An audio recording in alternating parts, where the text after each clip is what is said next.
కానీ వాళ్ళు ఉన్న చోట్లే ఉంటారు. ధైర్యం అంటే ఏంటి? ధైర్యంగా ఉండండి అని చెప్పడం కోసం చెప్తున్నా.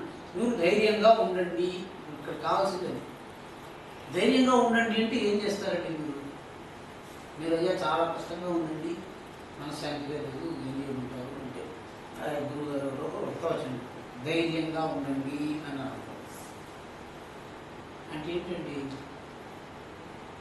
ఏం చేస్తాం మనం? ధైర్యంగా ఉండాలి అనే ఉపదేశం మీకు ఎవరైనా ఇస్తే మీరేం చేస్తారు? మాట విన్నారంటే మీకు కూడా ధైర్యంగా ఉండమంటున్నారండి. అంటే ధైర్యంగా ఉండాలంటే మనం ఏం చేయాలి? ఇప్పుడు ఏం చేయాలి?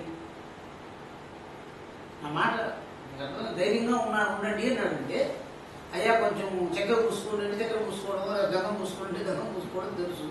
ధైర్యంగా ఉండాలంటే ఏం చేయాలి? వాడు చెప్పాడు, ధీరత్వాత్ ధైర్యం. భర్గో దేవస్య ధీమహి, ధీమహి క్రియ అండి.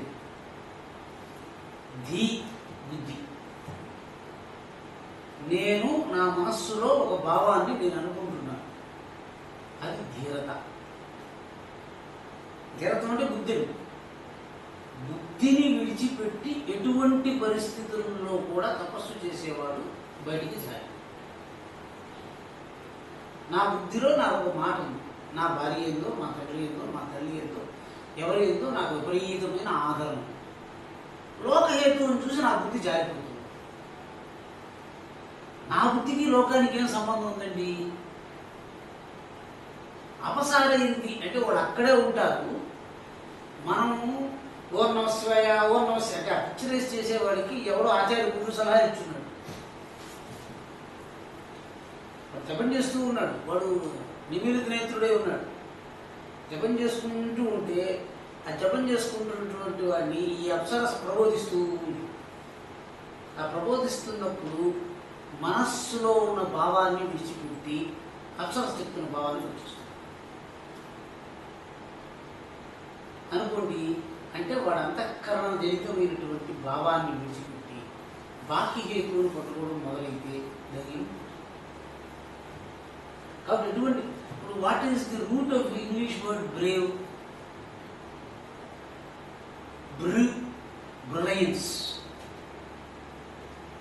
One who does not get away from the brilliance is brave. He is always with the brilliance, not away from it. ఇప్పుడు మా అవసరం ఏంటి అంటే మీరు ఎన్ని ఉపాసనలకు కానీ ఇక్కడ నిర్ణయాలకు కూడా ధీరత్వం కావాలి. ధీరత్వం అంటే ఇప్పుడు మీకు కష్టం వస్తుంది, ఈరోజు నిర్ణయం చేసి మీరు సరే అని చెప్పేస్తే దీనికైనా ఉత్తమమైనది వచ్చిందనుకోండి, మనకు కష్టం కలుగుతూ ఉంటుంది. కాబట్టి ధీరత చాలా కష్టమైంది. ఎందుకంటే మన మనస్సు ఎందే నిలిపి లోక వ్యవహారం వైపు చలించకుండా చెప్పి మనం ప్రతిపాదిస్తూ ఉంటుంది, ఒత్తిడి చేస్తూ ఉంటుంది.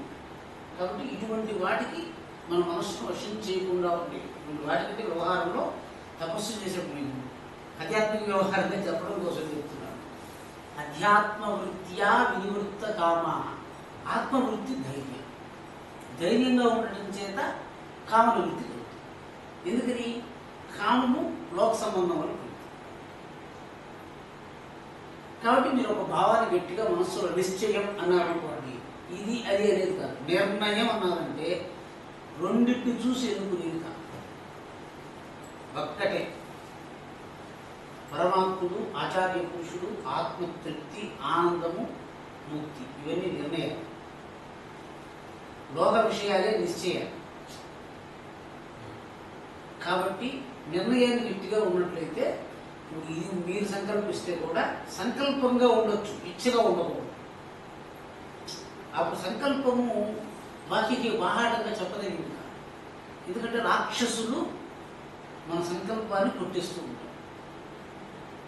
అందువల్ల మనం గోప్యంగా జపతపాదన చేస్తున్నప్పుడు కూడా మనం జప సంఖ్యను, గతిని కూడా మన పక్కవాడికి తల్లిదండ్రులు కూడా తెలియని రకంగా చేస్తారు. మనం జపం చేసినప్పుడు ఒక వస్త్రాన్ని కప్పి కదండి చేస్తున్నాం, గతి తెలియకూడదు. గతి తెలిస్తే ఏమైంది? మన సంకల్ప హేతువులు జాగ్రత్త. ఎందుకంటే ఎవడు కూడా మన హేతువుని అంగీకరించేటట్టుగా లోకంలో ఉంటుంది. రేపు మనం ఏదో ఒక తీర్చినప్పుడు అంతా అయిన తర్వాత నాకు ఒకసారి ఫోన్ చేయండి. నేను కాకపోయినా మా చంద్రుడు అప్పుడు చేయొచ్చు.